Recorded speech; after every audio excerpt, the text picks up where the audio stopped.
All right, so what we're going to show here is during combats, by default, your perception is rolled. Now, of course, if your character is doing something to merit it, such as being sneaky in the shadows before the encounter occurs, that character can use his stealth for his initiative roll instead of perception. Or it could be any skill, really. Like,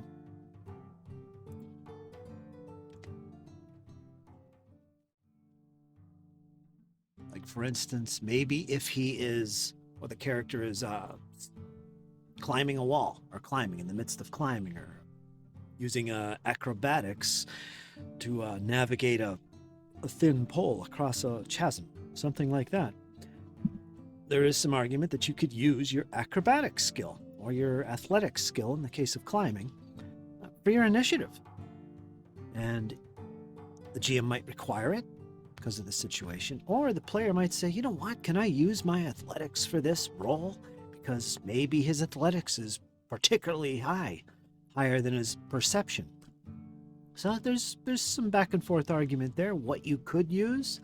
Ultimately, it's up to the GM, but what I want to show here is on your character sheet as a player, if you look on the left side,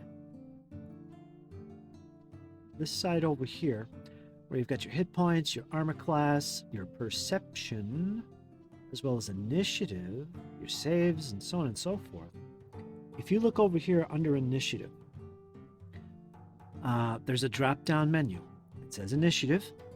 It says modifiers. If you click modifiers, it'll show you all the modifiers that apply currently to your initiative roll. This is where you can add, say, circumstance modifiers or whatever that the GM might give you.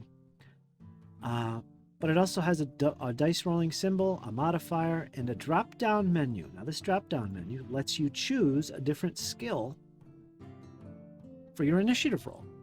By default, it's set at perception, which actually isn't a skill, but it's there.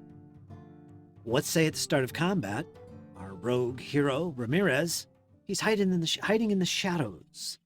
And because of that, the GM says, you know what, you can use your stealth for your initiative. What the player does, Ramirez in this case, he goes over to his character sheet. This is one way to do it. And he'll have to go to his initiative area and change this to stealth. Okay? So his new modifier is now +5. This is actually Dreskin, another character. His perception score is actually higher.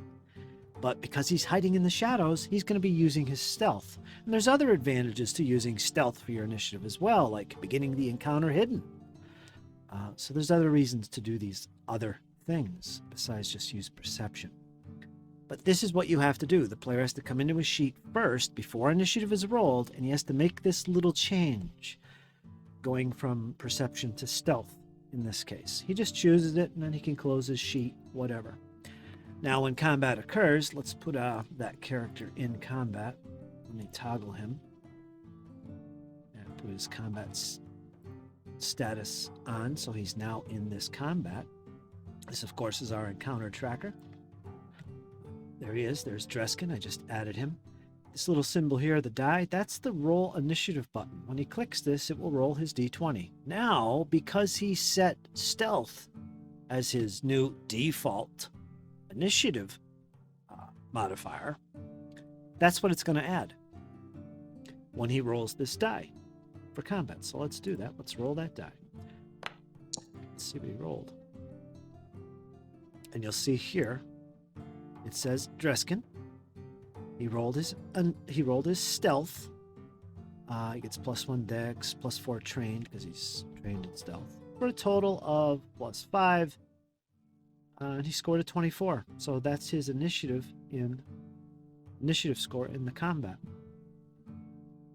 So he has to remember, the player has to remember, for using something besides perception, go to your character sheet, change whatever it is you're using for your initiative. In this case, it's stealth. You can change it back to perception as the default. He actually has a +7 with perception. So that's how you do that. So players, take note.